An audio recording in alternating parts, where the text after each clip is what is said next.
My name is Larry Cooley, and I've had the opportunity, in fact, the pleasure, along with several of you, of being part of this community from day one.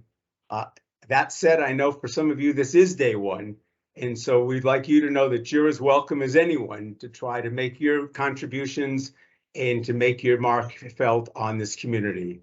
As some of you will attest, this is as close to a pure community of practice as I've ever had the pleasure to be part of. And by that, I mean it's entirely voluntary, it's entirely free, it's entirely run by the members, and it has no objective beyond being of as much help to us collectively as it can possibly be.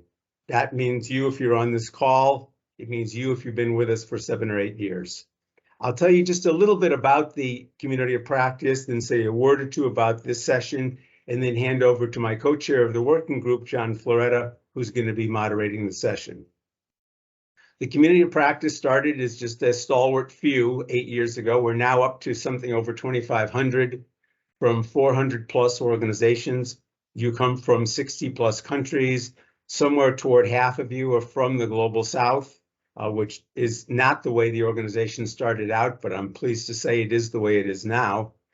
The people among the community of practice members include people from official donors, from foundations, from think tanks, from implementing organizations, NGOs, and private firms, from universities and research institutions, pretty much across the board. And I think one of our real virtues is the fact that we're not only cross-sectoral, that was an important slip, cross-sectoral, but also we're very much diverse in terms of the kinds of backgrounds we bring to this and the kinds of perspectives that we share. The community of practice does several things as a community. We do these annual workshops, this being the 7th. We do a newsletter. We've done 25. They're all available through the website, which is www.scalingcommunityofpractice.com.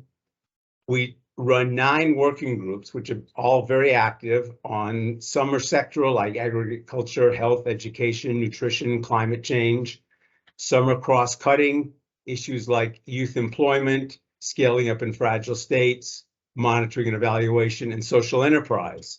Again, any of you are welcome to join any of those working groups if they happen to interest you. There's no barrier to entry. There's no threshold set of requirements. If you're interested, you're welcome.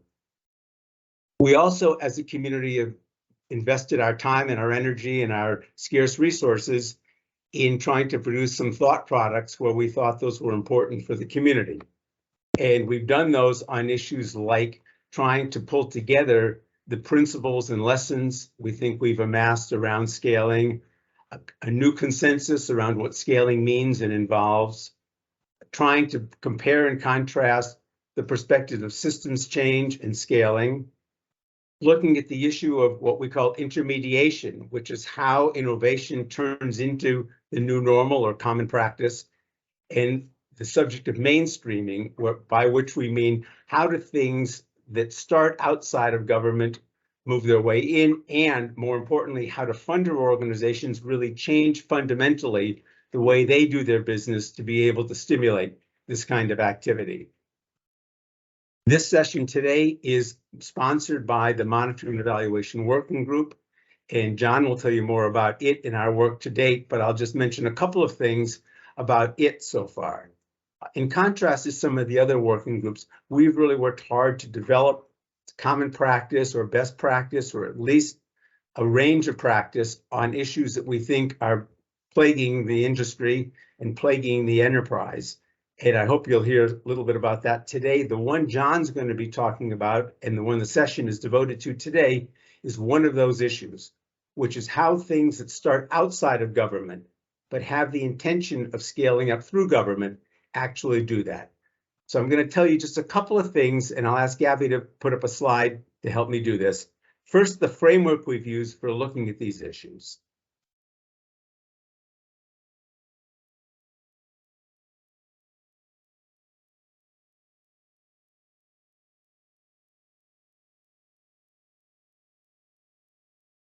We found it very helpful to think about monitoring and evaluation as it relates to scaling as being represented by 3 tiers.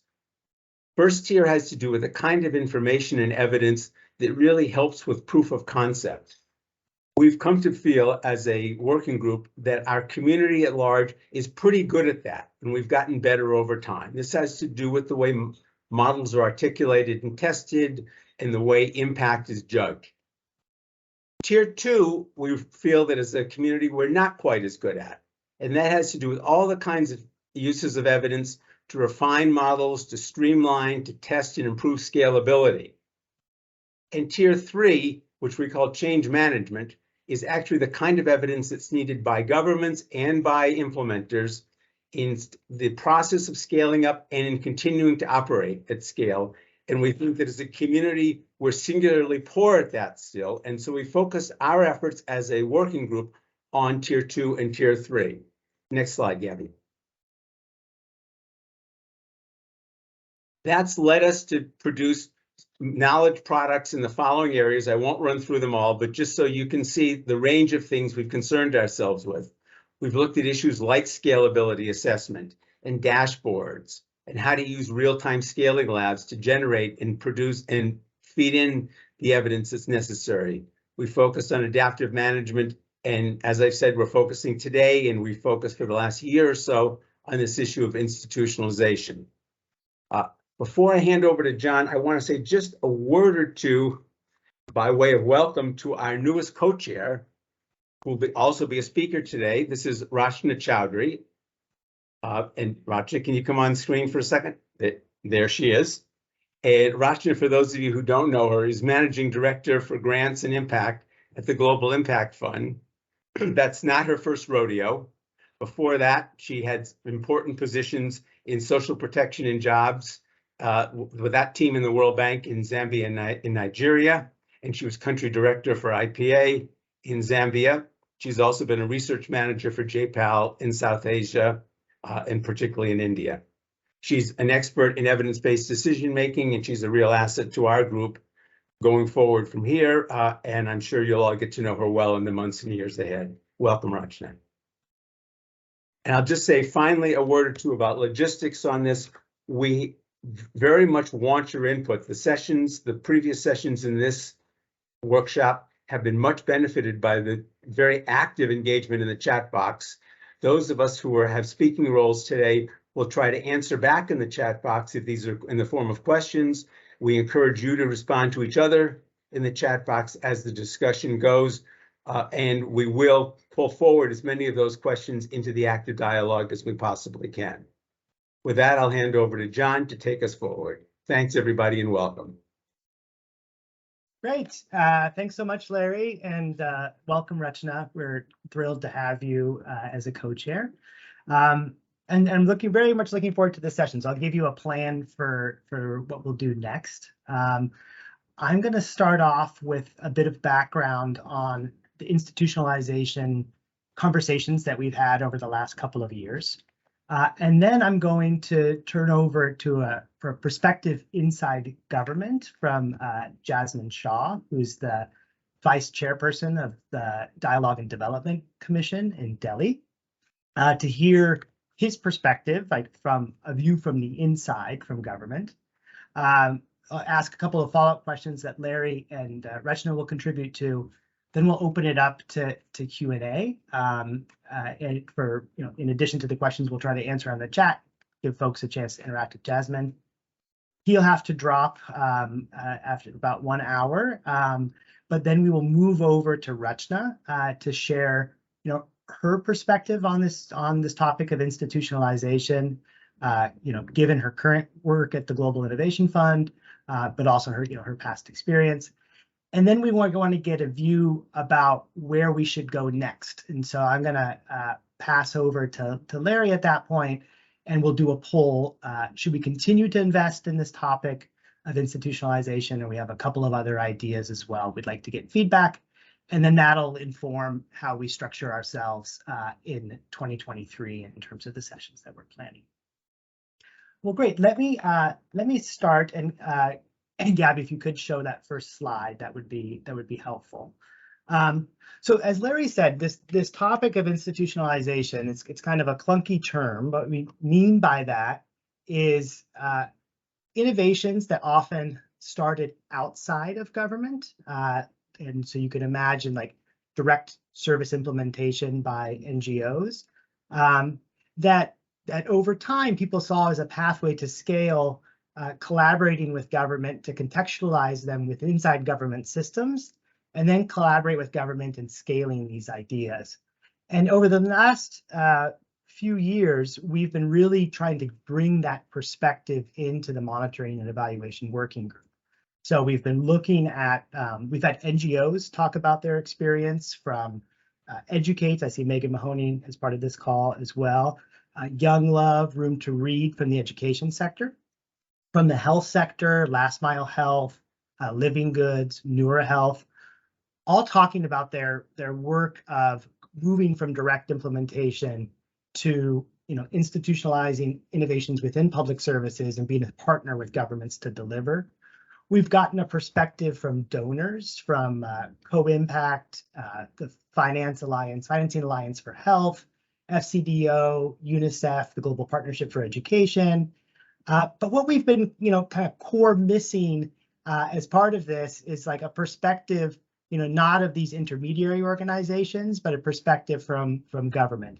And so I'm absolutely thrilled, and I'll introduce him shortly, that Jasmine's able to join us today. Jasmine was kind of, on the outside partnering with government, with groups like J-PAL or Janagra in India, but is now very much, working, in government and collaborating with nonprofits and researchers. And so just hearing from him this perspective of institutionalization will be very valuable. So now I'm just going to try to catch everyone up to what we've talked about so far. This is a paper that Larry, Susan Igrass, who's at Georgetown, and I wrote to try to summarize what we've been learning from these webinars. The plan is for Rachna and Larry and I to update this. But let me just spend no more than 10 minutes of trying to set the stage before I turn over to Jasmine to have him share his perspective.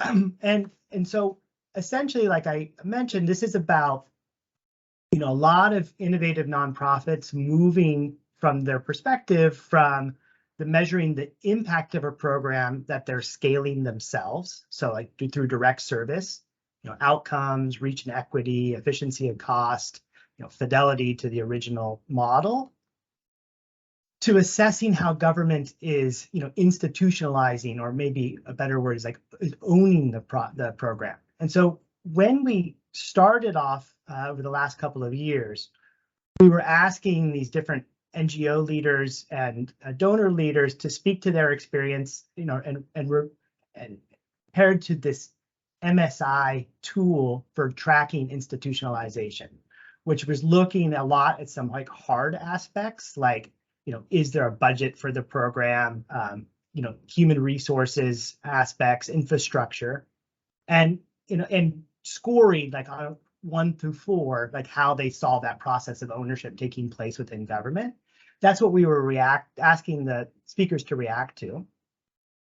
And so one of the, we had Nan Chen as a managing director at Last Mile Health speak about their experience in sub-Saharan Africa of, a community health worker model moving from direct service delivery themselves. So recruiting themselves, the community health workers, training, equipping, managing, paying.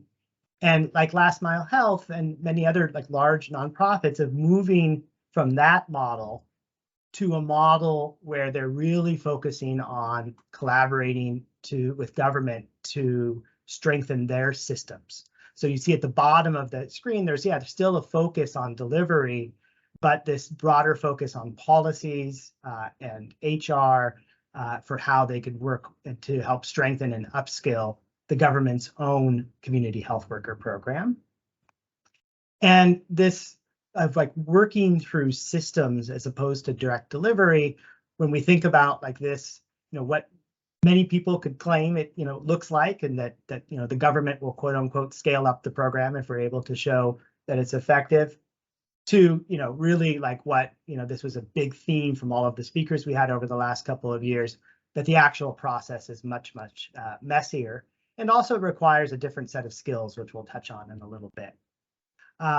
So one was like that an emphasis on collaborative engagement and system support as being absolutely critical to this role of institutionalization, of like scaling through government. And so, yes, there's that continued support on technical support on the design of a policy or program, on the implementation, on the monitoring and evaluation. But now, like these nonprofits and partners are asked to be partners in a much bigger way to governments, to facilitating relationships to donors, to the research communities. It requires these kind of intermediary institutions to work across different levels of government. So from communities, in schools or in working on the ground for community health, all the way to the Capitol. A theme was that many of these nonprofits were embedding staff through the ministries, in ministries, thinking about how to share responsibility and costs together with government partners who are taking increasing ownership. And overall, like this shifting mindset and required capabilities to be able to think and walk in government's shoes. And so a theme that came out over the last couple of years was, system savvy approaches to institutionalization. So one is like on the personnel side, both for the nonprofits, but also for government partners, like having champions of these policies or these innovations is critical, but the reality that government actors are often transferred. And so that's something that you're giving up, control with increasing ownership, and it comes with challenges.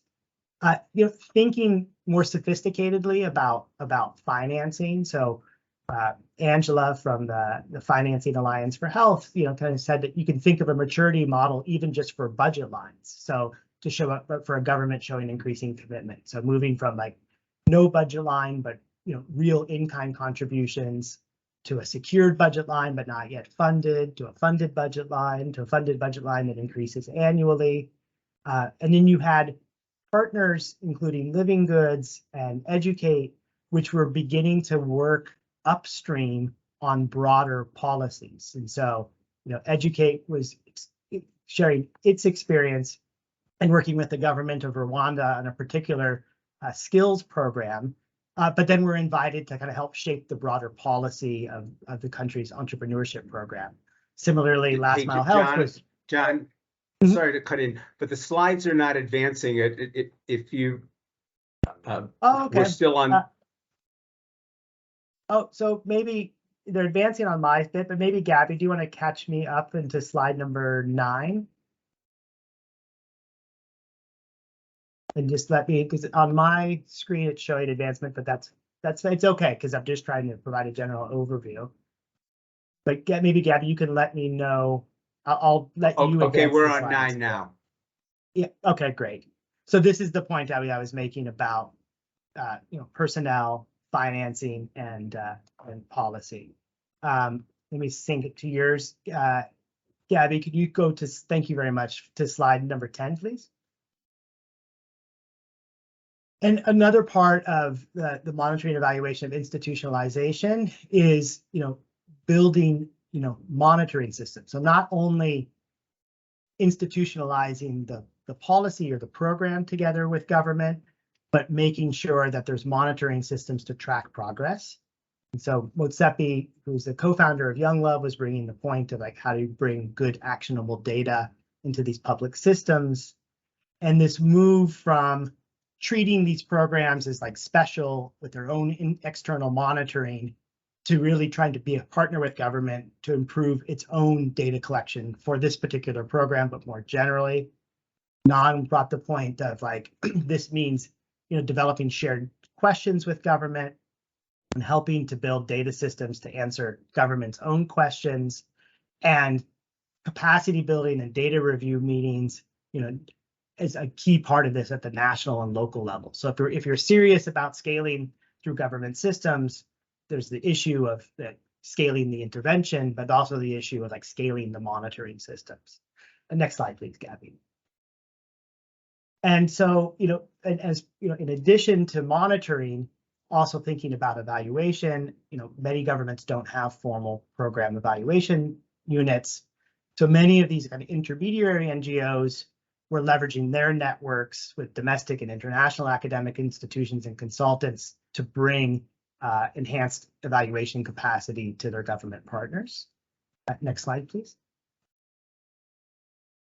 And one of the things that Larry and I were reflecting on is that the MSI tool did a very good job of measuring some of the harder elements, like at the scaled model, what's the financing, what is the HR elements, but then we were kind of thinking of these softer elements, was a theme of these webinars for the last 2 years. So kind of at the macro level, are there signs of government commitment to beyond the program itself to in Educate's case, is the breadth of skills and some of the training that they were doing, are they reflected in the government's own national exam?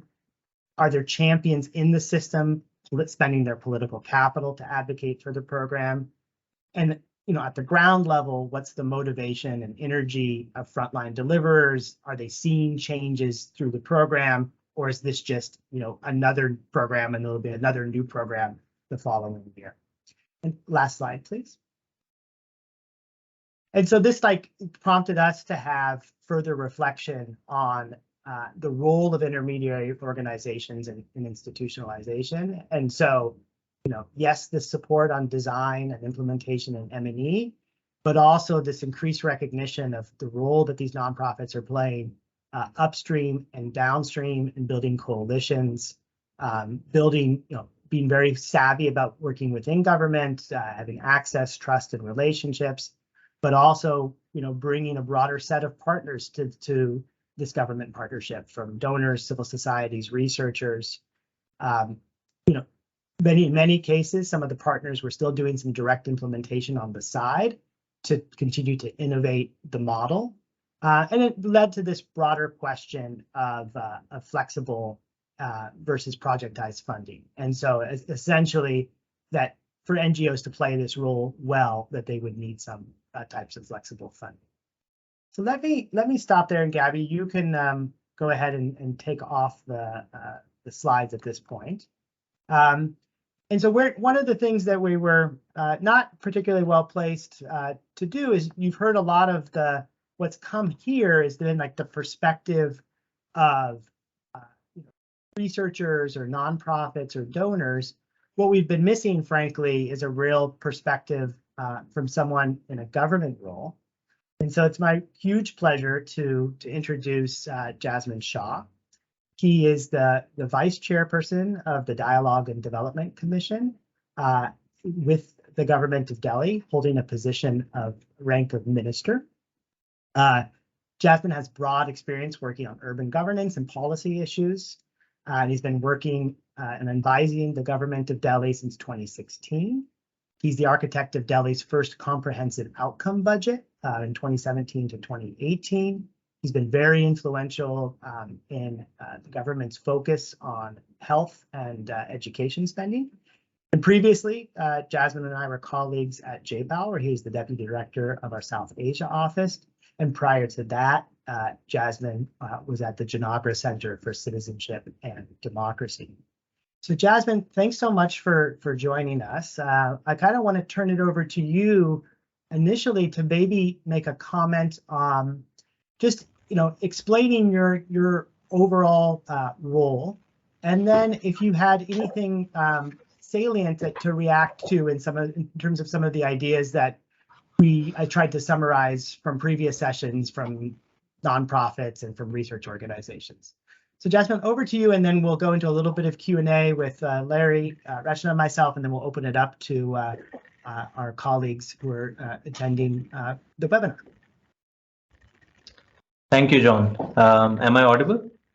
Yeah, can you go ahead and open your audible, and go ahead and turn on your video if you wouldn't mind.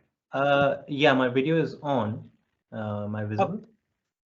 Let's see. Gabby, do you see his video? I just want to make sure I can see what you guys see.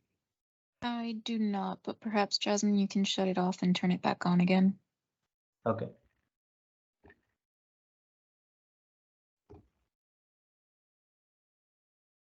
Yeah, it's Perfect. We got you, Jasmine.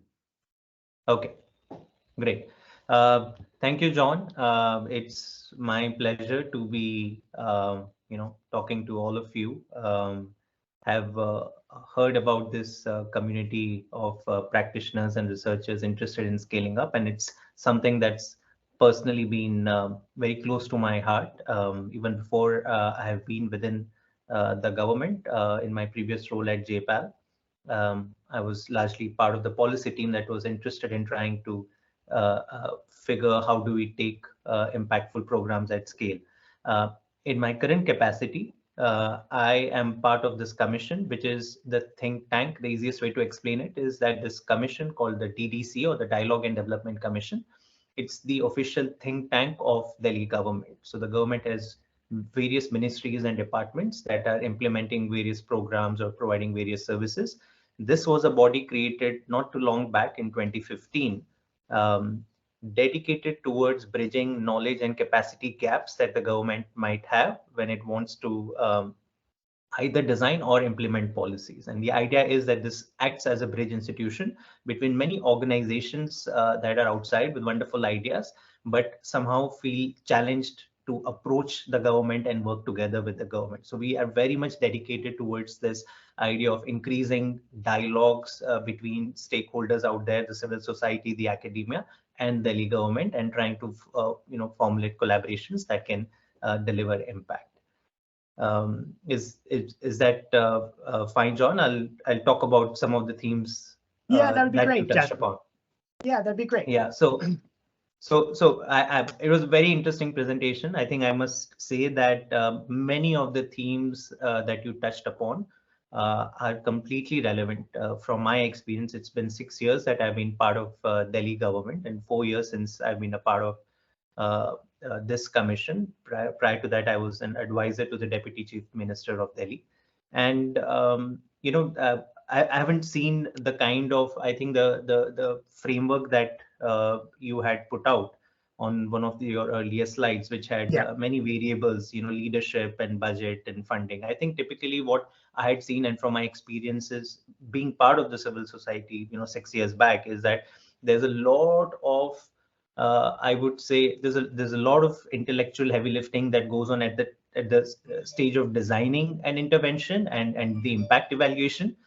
But suddenly after that, the researchers tend to move out, and it's left to the implementing organization. There's some knowledge transfer that happens, but the process and the journey of scale-ups does not necessarily get the same kind of time, attention, as well as resourcing that is actually required. And to me, the biggest learning I would say was that every scale up is going to throw its own challenges. There's no scale up which is going to be smooth.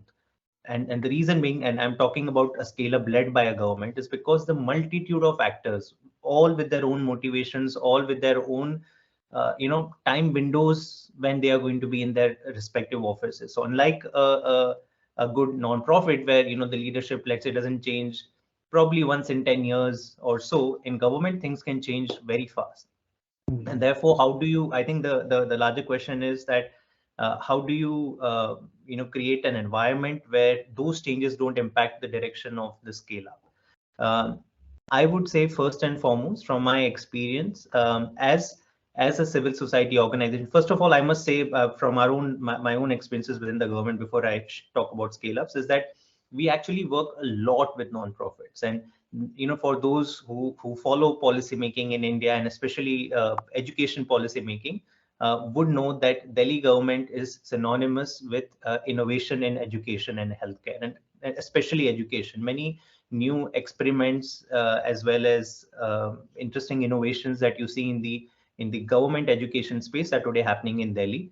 I will say that without fail, each of them has happened in collaboration with a very strong NGO partner. Some of them have been, tested, experimented outside of Delhi government before the idea was brought to our table. An example being teaching at the right level that Pratham has, obviously, I think many of you will be knowing that Pratham's been behind it, an education non-profit in India. but by the time they brought it to Delhi government, so our focus is Delhi is the state level or the provincial government, and we have a local body or a municipal government which is separate. Our schools typically start from 6th grade onwards. The primary level is taken care of by another tier of government.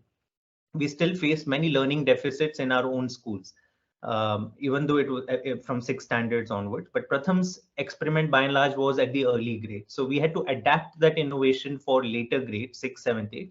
We still did the basic principle of teaching at the right level and called it a mission bunyad. Today it's running very successfully for around 800,000 students, I would say, in Delhi. And we've been monitoring it very rigorously over the years. Similarly, we have something called a happiness curriculum, which we have adapted from an organization called Dream a Dream, based out of Bangalore.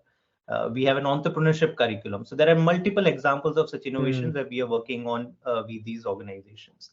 Coming to top sort of 2 or 3 of my reactions up front, and I'm happy to sort of get into a conversation as well after this. First and foremost, I feel that there are I think every organization that wants to work on a scale-up idea with the government needs to have it clear in its mind what are your negotiables and what are your non-negotiables, and fewer your non-negotiables with a government partner. I think the higher the chances that you are going to be able to assist the government to scale up. Now, why do I say that? Many times, let's say if there are a set of researchers or an organization that was implementing a particular project, takes an idea to the government, I think it has to be very clear that the ownership from the government has to be there, because it can't be that your executive or your political leadership is not convinced that this is an idea that I'm interested in, but you're still trying to push against the odds. That's clearly not going to work. But once they are convinced, once you say that, no, that is my non-negotiable, that I need top level commitment, maybe budgetary and funding support. But up beyond that, whatever is needed, whatever that government partner needs to scale up, if you as a partner is able to provide, I think that is a recipe for success. And we have seen that in numerous kind of examples that, sometimes a tech tool or an IT tool or a dashboard or a monitoring system is required to be put in place.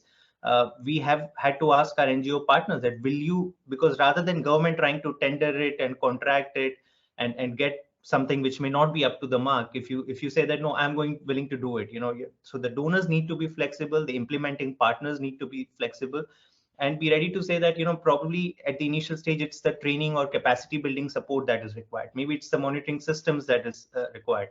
Maybe it's some level of even supervision support that maybe the non-profit partner can do initially while the program sets in place. And I think unless 1 or 2 rounds of successes are visible, that is when the system really, it takes time for the system to take ownership of any new idea. We typically feel that, 3 months, 6 months engagement, and then the government should be able to take it forward. It typically doesn't work that way. I think for a typical education program, you want to wait for an academic year, show that, things are going in the right direction. So I would say a 2 to 3 year time frame, and a very few set of things that you will not negotiate on, but keep everything else flexible, is something that I believe is much needed from my experience. The second thing I'm going to touch upon is, typically, and this is from my own experiences in the civil society, when I was trying to advocate with governments, that the tendency is first to go and approach the bureaucratic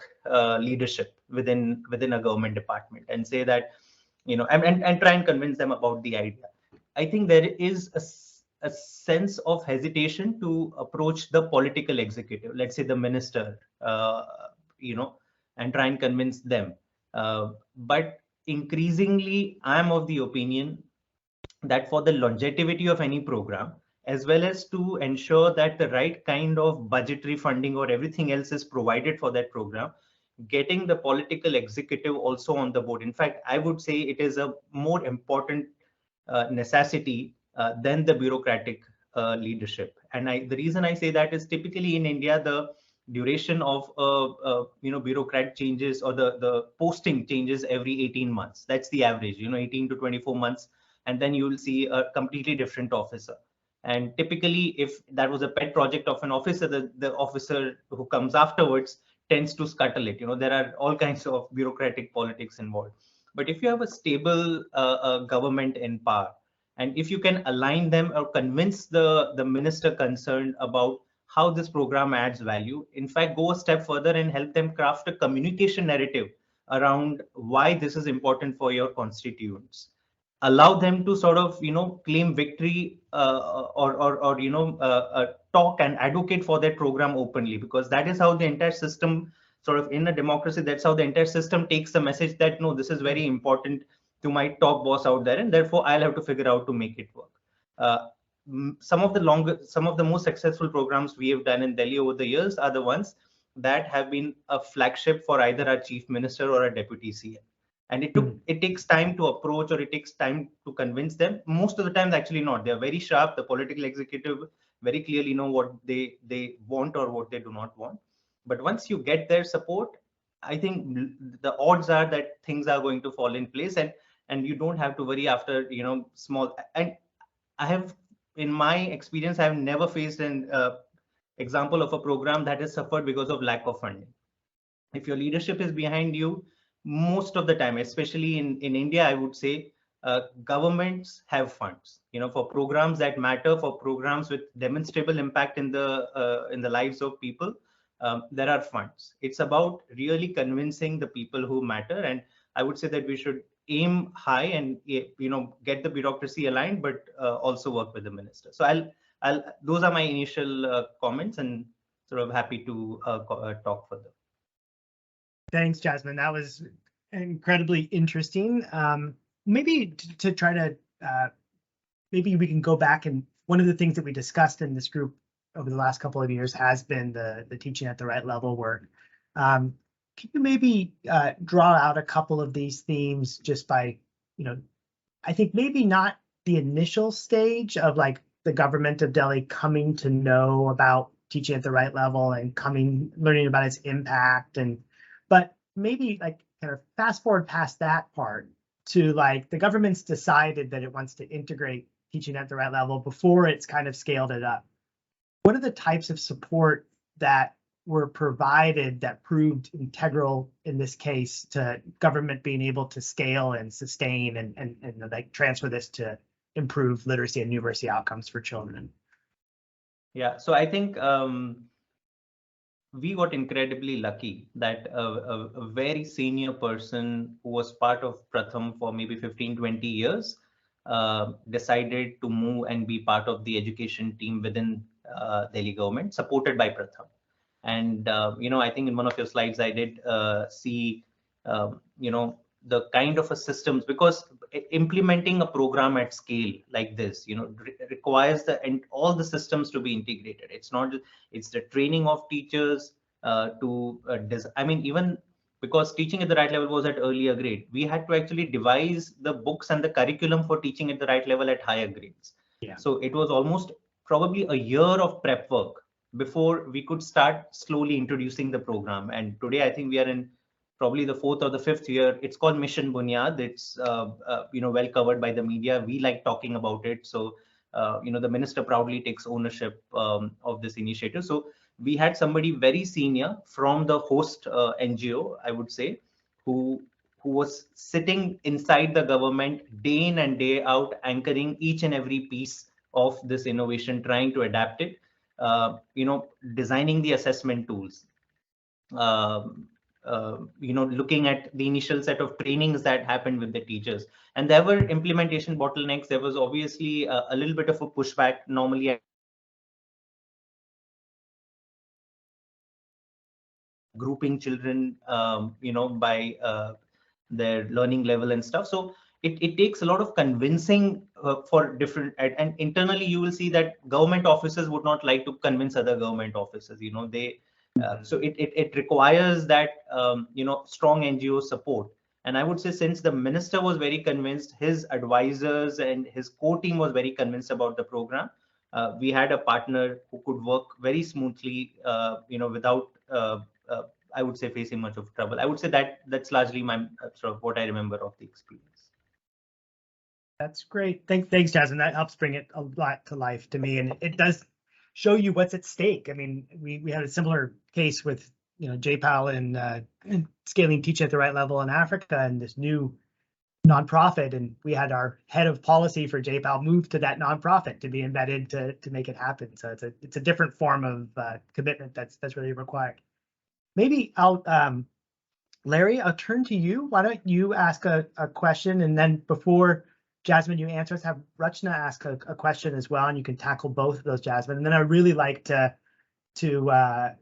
go into our group to tackle some of the questions that have come up in chat, and also let people engage with you. I know you have to drop pretty close to the hour, so maybe over to you, Larry, quickly, and then to you, Rachna, and then Jasmine can share his perspective. Hi, Jasmine. It's nice to meet you, and thanks for doing this.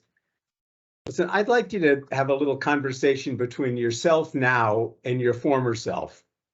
It's an unusual situation that we find ourselves in talking to you, and that you've been on both sides of this transaction.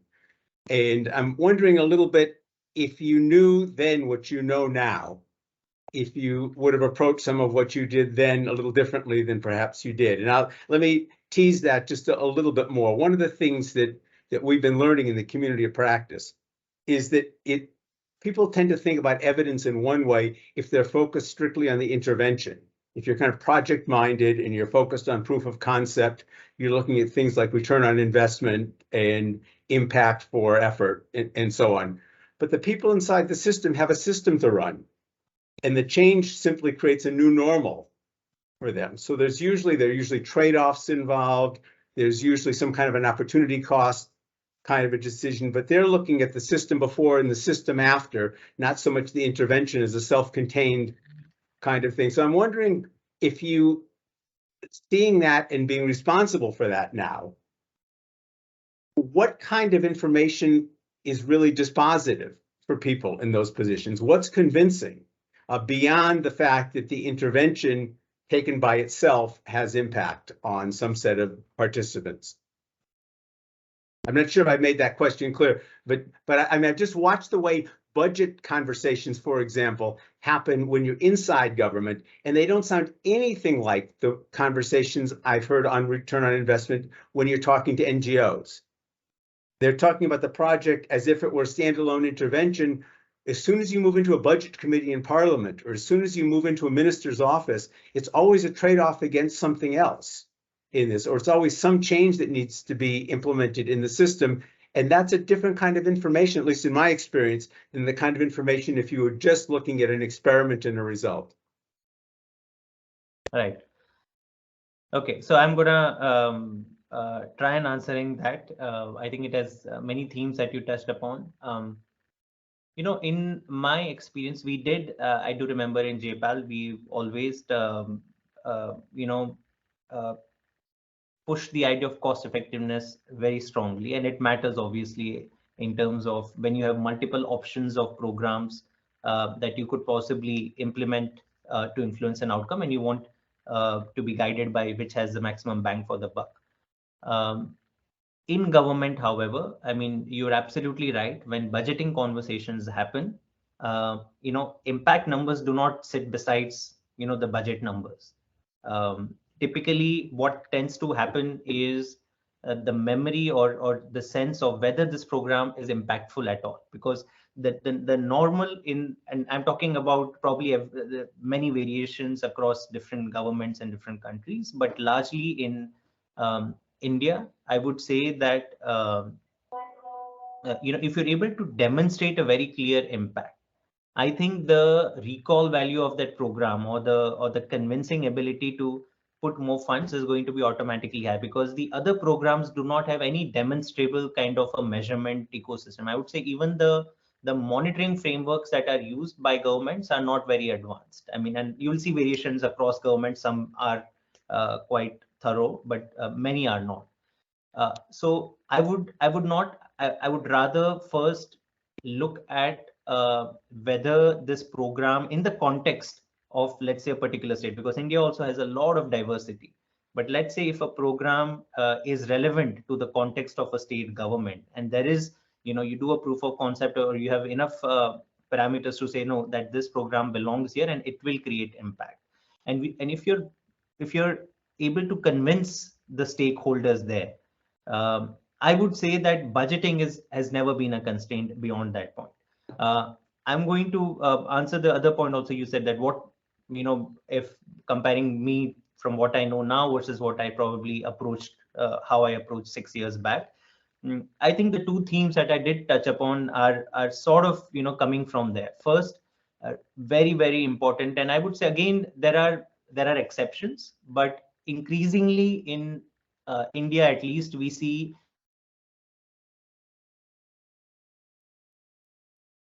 and policies. There is a business as usual, but when you're bringing a new idea to the table, if you're able to get a minister on board, convince them, make them see that they can actually use this as a trump card, because everybody wants to be able to communicate to their constituency that, look, I'm trying to do something new, I'm trying to do something wonderful, and help them even craft a communication line or a campaign. I think that, to me, I've seen it so many times now that it just signals the entire system, because what happens is, even if you're able to convince a top bureaucrat, there are so many layers below that the program could get scuttled because somebody in the middle bureaucracy probably doesn't take fancy to it. But if your top political leadership is aligned, a lot of things fall in shape.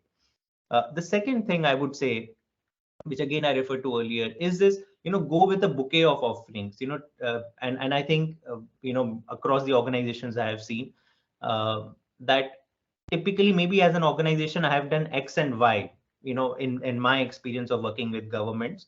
But if I go to another government, which is completely convinced, it's willing to put its money and long-term commitment into scaling a program, but probably needs support on another dimension, which I as a non-profit partner have never supported with, then you tend to say no. But probably that was crucial to sustaining the entire program. It could be anything. So typically, increasingly what we ask for as Delhi government, let's say, and I have these conversations like every week, literally, with partners, willing partners. I'll actually ask them for flexible resources. I'll say that the job description of those resources are not written yet.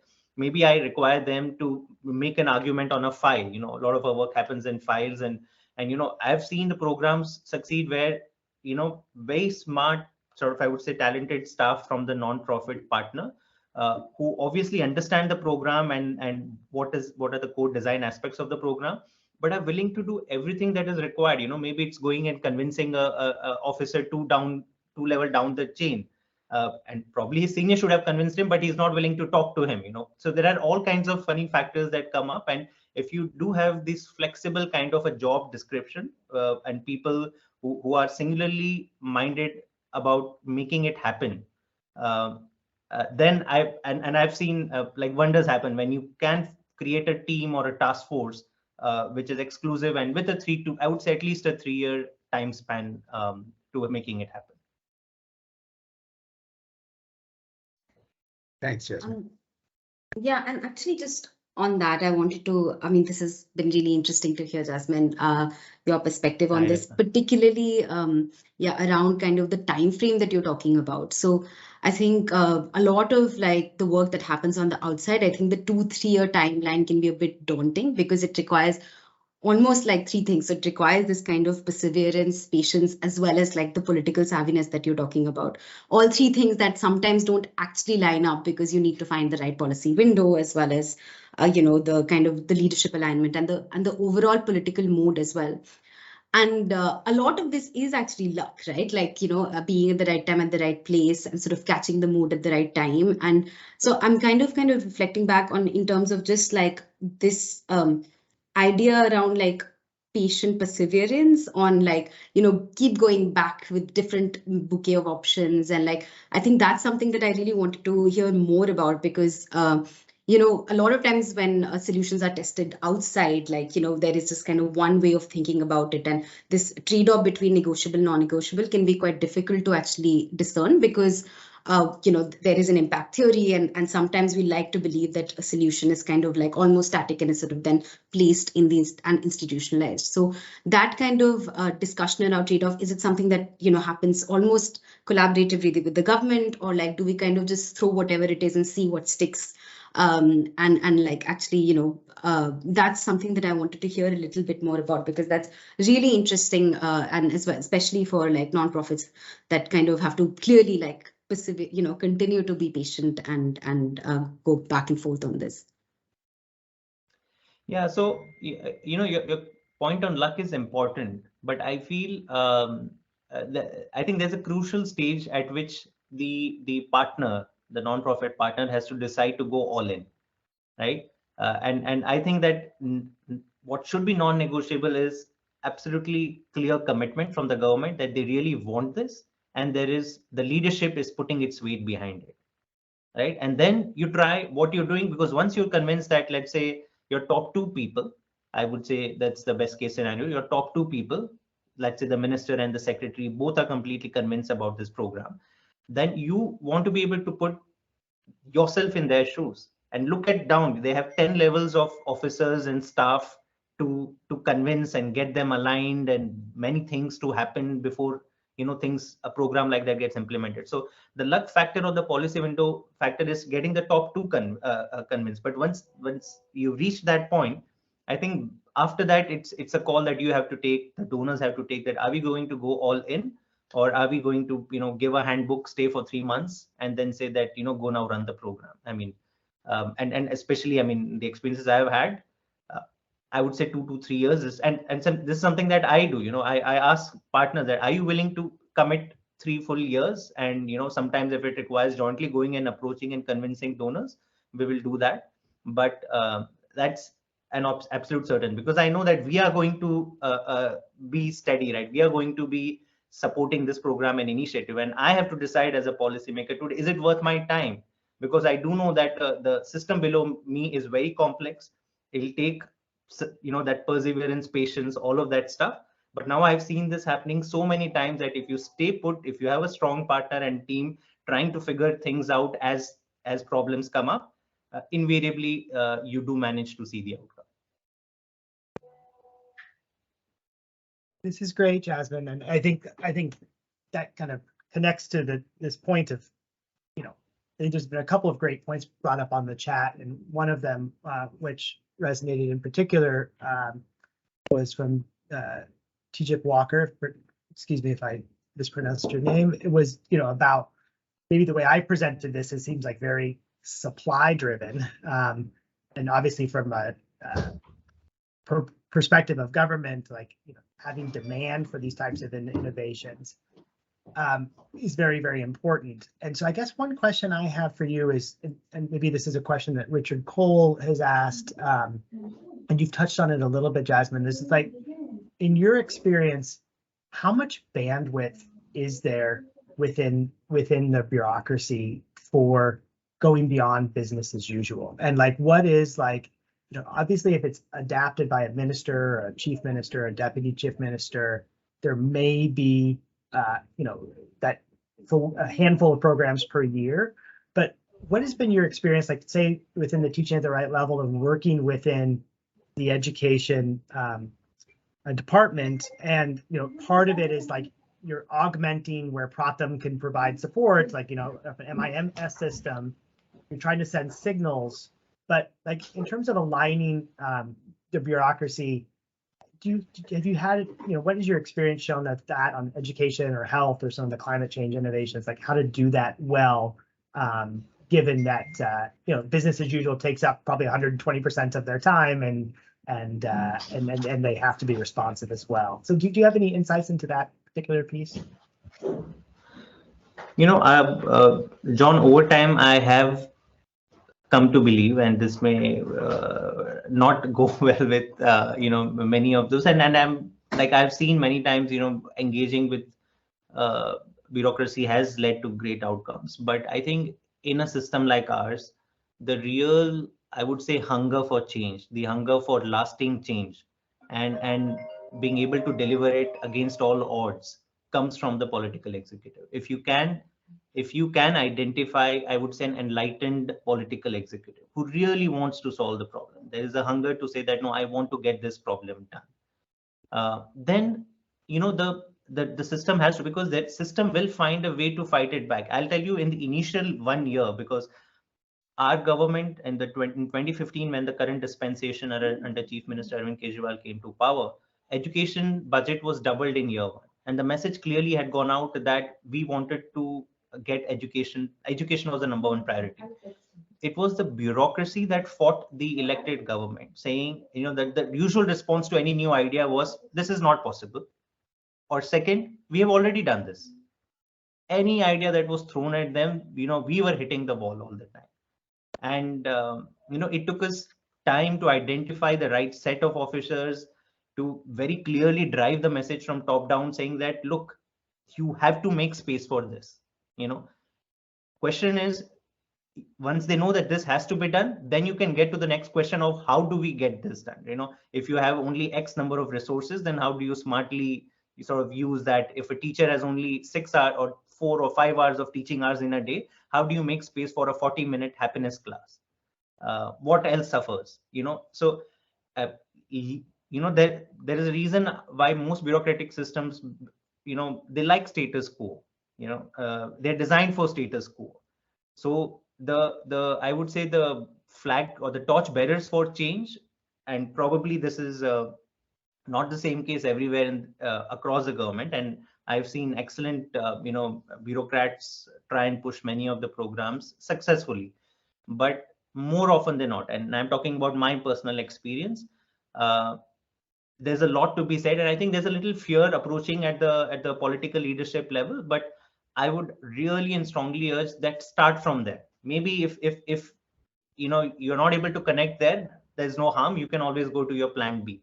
But the plan B cannot be, I'll first plan A is just work with officers or bureaucrats, and then if at all I get the opportunity, I'll go to plan B, because then you're trying to solve problems within a very suboptimal framework. I mean, wouldn't you not first get the top bosses aligned and get them really excited? I mean, many of the problems that you're then trying to solve or through resources that probably would not even occur. Yeah, that's a really interesting perspective. What I'd like to do now is, and Jasmine, will be respectful of your time because I know you have another commitment.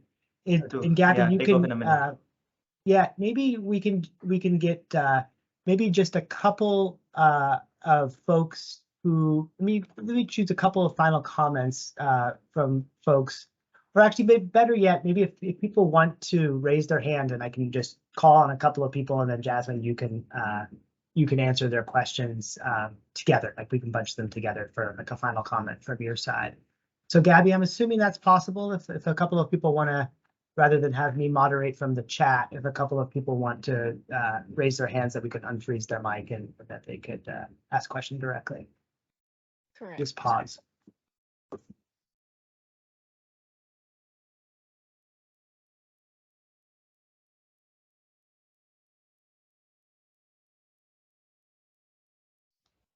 Nigel, over to you. I raised a question in the what happens when you have political leaders who have very definite ideology, and the ideology trumps anything practical. And I know that that happens in UK. I think it also happens in the subcontinent. How do you cope with that when the ideology doesn't necessarily lead to the best outcomes? Great, thanks, Jasmine. Let's see if we have any other maybe final question for Jasmine, and you can handle Nigel's comment and question, and maybe one more if we have folks who have a burning question. Just give it 1 minute.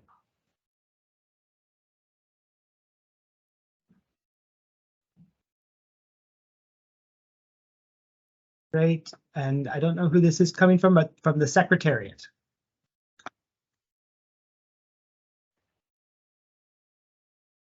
If you want to ask your question.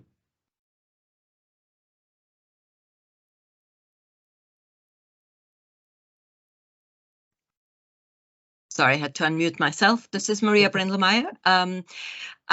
My question is about what have you found to be the most convincing? We talked about, M&E and how to adjust that, and I think we've all tried to deliver the best data that we can find on learning outcomes, but sometimes, it's hard to convince with data. And I'm wondering, is it better to bring stories? What have you found to be the most convincing at the political level? Right. So I'll start with Nigel's question first. I almost like to sort of think that that's the, a necessary burden in any democracy, that, even a good idea may be shot down by a political leadership. And, if like in the Indian context, I can talk to it easily, because most of these policies are decided at the state government level. And if you do not get that alignment, if you feel that there's a very strong ideological bias against a certain initiative, which you feel otherwise ought to be done, then just move on. It's not worth the time, right? Rather than spreading yourself thin, having a 10% kind of a partnership in one place, a 40% partnership in another place, a 80% in another place. Just go all into the place where you feel the leadership gets it. India has that advantage. There are 29 states, and even a small state, in other words, would be like a a mid-sized European country. So in terms of impact, you will reach a lot of people. But going deep and working very closely with the leadership that quote unquote gets it or agrees with what you are trying to advocate is important. And I would say because even the funding or the resourcing is always limited. Even the partner's time and effort is something that is valuable. So you'd rather pick a leadership which is aligned. And I would say that is therefore non-negotiable. But many other things you should then keep it open and then work longer and deeper with that partner. On the other question, very typical sort of pitches that we do at the minister's level, typically not more than 10, 12 slides. I've seen a lot of heavy duty, I would say, field experiences, more than just talking about anecdotes. Actually, if you can convince them to go, because by definition, politicians are, they believe in touch and feel. So you can show a small video clip, you can show images, stories, that will all work. Of course, the data and the science has also to be there. Definitely use examples, anecdotes, fine, but nothing as powerful as actually taking them on the field, making them talk to people who have experienced that program, have seen that impact. And when the child, is able to say directly to the decision maker that, earlier I was like this and then it was like this, and 2-3 of such examples. I mean, it's not cherry picking because it's backed by evidence, but then being able to hear the impact that the beneficiary has felt in their own life is far more powerful than showing 2 more extra slides with data and tables, I would say. That really resonates to me, Jasmine, too, is when J-PAL played a role with Pratham and together with IPA and scaling up during Rachna's time, actually, Teach at the Right Level in Zambia. Part of the biggest thing was to have the Zambian government officials go visit India to see this program. That's not just on the 8 slides, but to see what the program looks like, to see how the children are reacting, to see are the teachers responding, and those learning journeys. Once a government is interested, just strike me as such an incredibly valuable tool. Jasmine, I don't want to take any more of your time. We really appreciate you investing your evening with us. It's a perspective that's been sorely missed in our working group. And I certainly learned a lot, and am grateful for your work and grateful for your reflection. So thank you so much. No, thank you very much. It was my pleasure. And thank you for this platform, John. Cheers. Thanks, Jasmine. So Rachna, I'm going to turn it over to you now. And essentially turning it over to you as our newest co-chair. So I think I'm very excited together with Larry to have you joining the working group. I think helping to plan what we want to achieve in 2023. But yeah, maybe just some reflections on your side as you step in as a chair. And then after that, we can turn it over to Larry, who can poll our members about the directions that they like to see us go. But Rachna, over to you. Thank you so much, John, and thank you for having me here today. And I'm really excited to be part of this team and to continue to work on this very robust and rich discourse on scaling, particularly around institutionalization. I really enjoyed hearing Jasmine talk about his experience, and which is so fascinating because, it's kind of coming from civil society as well as the research side, and now kind of being a political insider. As Larry sort of previously mentioned, I currently work as the managing director of the grants and impact team at the Global Innovation Fund. And at GIF, sort of my role is to curate a grants portfolio that has both high potential for impact, but also scalable, and particularly sort of experimenting with different pathways of scale as well. So in the last kind of 3.5 to 4 years at GIF, we've sort of funded around 40 grants across 30 different countries, predominantly Sub-Saharan Africa and South Asia. But because scaling is at kind of the heart of a lot of our decision making on the grants side, the questions around institutionalization and exactly the questions that we kind of addressed around sort of incubating ideas with nonprofits, how to sort of embed them and institutionalize them, is really at the forefront of a lot of the work that I've been engaged with over the last couple of years, as well as John, sort of as some of the work that you talked about in Zambia, where we're looking at teaching at the right level, as well as a lot of work in India as well. We were doing around looking at the role of evidence as well in scaling, etc. So from my perspective, I sort of wanted to reflect on 3 things, and all 3 of them would sort of really be from somewhat of a donor perspective, I say, but these are kind of the 3 things that I sort of quite find fascinating in this kind of discourse around institutionalization. So the first one is really when we're thinking about institutionalization from the outside in model, where nonprofits and organizations are sort of creating these prototypes and sort of proof of concepts and sort of embedding that in, really expressing a commitment for learning around that process, both as a community of practice and part of civil society, as well as donors, to focus on how we can really learn on what happens and what are the different, I mean, clearly there isn't a secret sauce, and there's likely to be more failures than successes. Trying to really unpack what happens in different contexts is something that is really sort of, I think, a key reflection for me to truly understand what success looks like for this whole process of institutionalization. And I'll give you sort of 2 examples that we're currently sort of dealing with at GIF as well. So the first is we sort of funded this nonprofit called Lively Minds in Ghana. And they work on sort of work on early childhood development, and particularly this innovation that looks at play groups working with mothers, as well as the government-run kindergarten services.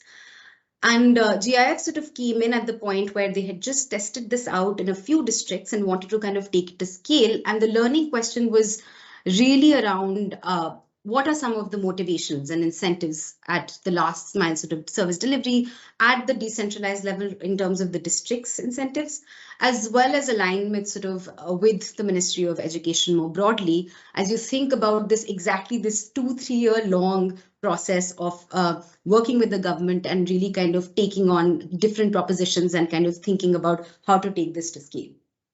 Another really interesting example that we're really excited about is the work that Breakthrough has done in India, where the proof of concept was in sort of government schools where they tested out a gender norm change curriculum. But currently they're kind of testing it in 2 very different states and different sort of rollout model. But the learning is around sort of the process questions and how kind of the delivery model can be really tweaked to deliver that at scale. So that's kind of my first reflection around really having solid commitment to learning and understanding what it takes. The second reflection was around kind of experimenting with different types of institutionalizations as well. And this is something that's sort of new in the way that we've been thinking about, but essentially, like, instead of thinking about innovation that happens outside of the system and then bringing it inside, can we think about institutionalization from within so that governments can actually innovate at scale? So, for example, at GIF, we had this sort of work. We've been funding Ideas 42 and the Behavioral Insights Unit, which works on nudges that can be embedded within large-scale government programs. So, for example, the work that BIT has done in Indonesia is with the tax department to try and think of different ways in which you can send nudges and messages that can sort of increase tax compliance. So it's already at scale, but you can kind of innovate at scale. Similarly, some work that we've just been doing with J-PAL is on use of administrative data within health insurance programs that can potentially lead to better decision making and also innovation within this sort of large scale, multi-state sort of big government program as well. So that's something that's, I think, quite interesting about institutionalization and innovation at scale and institutionalization within, which is something that we're kind of looking at experimenting more with in terms of our funding as well. I think the final reflection is more from the donor landscape. And I think both Jasmine sort of mentioned about flexibility and, and patience and sort of different ways in which donors can also be more agile in this landscape. And really to truly embrace the uncertainties that come with institutionalization, I think there's a big question about how this can actually happen. So, and one of the ways that we've been thinking about this, and I'm quite excited about, is to really work with civil society nonprofits to understand what the big North Stars or outcomes are of institutionalization, and then be more flexible around the pathways to get there, right? So to be able to kind of understand political mode and understand what the political and policy window is and getting buy-in from leadership, having that flexibility and sort of embracing uncertainty is really the part of this. And this sounds very simple, but unfortunately, it's actually much harder to do. And even though it's kind of something that we talk a lot about, like I think donors are sometimes very sort of activities focused and tend to be quite restrictive in the way that we work. And I think thinking about the right kind of incentives to actually be experimental and in the ways that nonprofits work with governments and sort of build some of this political savviness is something that I think donors really need to prioritize. And I think kind of keeping an eye on the big price and keeping an eye on the North Stars is something that I think that is a really interesting direction that we can also take. So that's kind of like my final reflection on this. So these are kind of the three things that I'm quite excited to kind of continue thinking about, and especially I think continuing this conversation in the working group as well. I'll hand it back to you, John, and sort of conclude. That was absolutely wonderful, Rachna. I'm really excited to learn more about your experience and GIF's thoughtful approach to these issues. And so, Larry, I'm going to turn it over to you. Let me see, actually, I think I'll turn it over to you, Larry, for the final close and to poll our members in terms of directions they'd like us to focus in 2023. One thing I'll say is, we had a very active 2022 in the monitoring and evaluation group, and we want to be more consistent in 2023. We're very active 2021. We want to be more consistent in 2023 of doing a quarterly webinar and also having it accumulate into something bigger in the thought piece. And so we weren't as consistent last year as I hoped we would have been, largely my fault. And so we're aiming to do better in 2023 and really want to hear the direction you would like us to go. So Larry, over to you. Thanks, and thank you both very much for your contributions today. And even though he's not here to hear it, I'd like to thank Jasmine. You're right, John, this is a perspective that's underrepresented in the conversations we've had so far. And clearly, since it's this particular line of work, especially is looking to how to influence government, hearing from government is central to our own shaping of that work. I took a couple of things away from what he said, which, when you think about it from his point of view, seem to me completely apparent and maybe under-reflected in our own work so far. And the one I put at the top of the list is the point he makes about the need to appeal at the political level. And I think we've focused a lot on evidence consumption in the system, but typically more in the bureaucracy of the system than at the political level of the system. And I think this merges potentially very well with our notion of looking at the soft side of what ownership really means and what kind of evidence can help drive that. So I'm grateful to him as well as to the conversation for moving us ahead on that. I want to take us all, if I could, in the last few minutes, to looking forward to 2023 and what the working group might do. And as John alluded to before, this working group, perhaps more than the other 8, has really identified a series of products or questions that we wanted to try to interrogate up to the point that we had something to say. I mean, that's what we did on scalability assessment. That's what we did on the framework. That's what we did on the role of RCTs. That's what we've done, I hope, in a beginning way on this issue of institutionalization. And we have the same aspiration for 2023 to take 1, 2, or 3 issues and really not simply have a single webinar on them, but to try to stick with them and maybe do some thought products around it that would help us as a community consolidate our understanding of what to do. Having both talked to ourselves, but also listened to a number of you, we've identified at least 3 possibilities for that. And I'm going to ask Gabby to put up the 3 as a poll for you all. These are the 3. So one of them, the one in the middle, is the one we've been talking about today, which is assessing the evidence requirements and the dimensions of what it means to take change and institutionalize it in government. What do we need to learn as people from a scaling perspective about what kind of evidence, what kind of messengers, what kind of messages, what kind of framing really is likely to influence in a positive way the institutionalization of change within government? That's one possible stream of work. As you've heard, we've been on that for a while, but there's certainly more to be done. The second possibility is to do work that would inform the OECD standards and guidelines for incorporating scaling into evaluation. For those of you who've worked with OECD before, you'll know that it has 5 basic guidelines for evaluations. Those have been consistent over many, many years. There might be some possibility and some receptivity on OECD's part to considering something related to scaling as a possible additional guideline and standard. If so, we might have an ability to influence that as a group if we had something clear and straightforward to say. So that's another possible area for this working group to focus its attention on during 2023. The third one is we feel like we've only begun to think about IT and the implications of IT and real-time data for scaling, both as it relates to the time frame for information, but also the artificial intelligence implications for scaling. And we've had a couple of sessions on this. We've by no means consolidated our own thinking on that, and we thought potentially that would be another area of focus for this working group during 2023.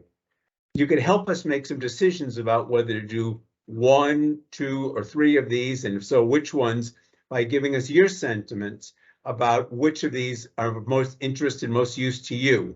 And so I would like to ask all of you right now, if you would, to please vote. You can do that by either, if you click on one of the items, you'll see there's an arrow up, down that allows you to move it down from first place to second to third, or you can simply drag and drop. But if you would do that, once you've got them in the order you'd like them in, 1 being the one you think is most important or interesting to you, 2, the one you would put in second place, and 3, the one you would put in third place, then hit submit, and that will go straight to us and will also, I think, straight to you by way of a tally. Let me give you just a moment to do that.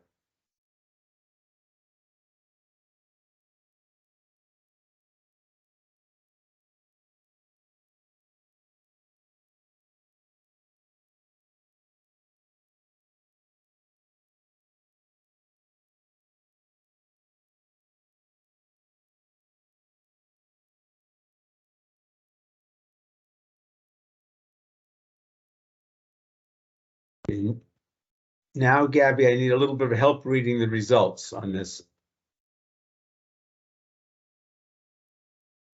So the top answer is a deepened focus on assessing institutionalization within government.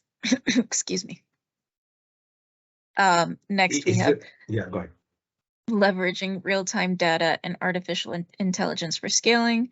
And then finally, we have the informing OECD standards and guidelines. And is there a big spread among the three? In the sense, is the first one like way ahead, or are they more or less equal? I'll So, screenshot it for you, Larry. Yeah, I'll Right. screenshot it for you because I think you can see Okay. it once you vote. If you vote yourself, it'll pop right up on your screen. I think I hit done too quickly and it disappeared. Got it. Yeah, I'd say we have. What do you think, Gabby? I think we have about 15% more for institutionalization above the real-time data and artificial intelligence. I'd like to, let me then invite one more level of input from those of you who are inclined to do it. If you have a thought either that you want to put in a narrative form in the chat box now, or an email you'd like to send us afterwards, either reflecting on those three options or one of them, or there's something that's not on that list at all that you'd very much like us to consider, please send that along. I mean, this really is a community of practice in the truest sense of that, in that we want to do what you want us to do on this. And the clearer you are with us about what that is, the more responsive we can be. In all honesty, having talked to John about this, we're interested in all three of these. So we would happily do any or all of them, and probably several other things that aren't on that list. So if you have strong sentiments about one of those, and or if you have something you wish we'd put on that list that we didn't, please send it along, and we promise to take that seriously. I'll just close today out, if I could, by thanking the members of the working group who've been so active over the last 7 or 8 years on this. I think more than I would have predicted, we've really managed to advance the state of the art in terms of the monitoring and evaluation dimensions of scaling. And each time we do it, I realize how much more there is to do on this. So in particular, if we're trying to figure out how to not only inform and help our own work with governments, but inform the behavior of donors on some of these issues, inform the way we frame our own arguments to people who are serious about scaling and really want to do their best to have that be informed by evidence. I think we'll be doing ourselves a favor in the community at the same time. So I want to express my appreciation to people for what we've done already, but also to invite you to be active players with us as we try to take this the next mile. It's going to be a long time before we get to the last mile. Thank you all very much, and I thank you for participating in today's session, and please come back for the remaining sessions of the community of practice, and stay tuned for additional information from us about the future. Thanks so much, everybody. Bye-bye.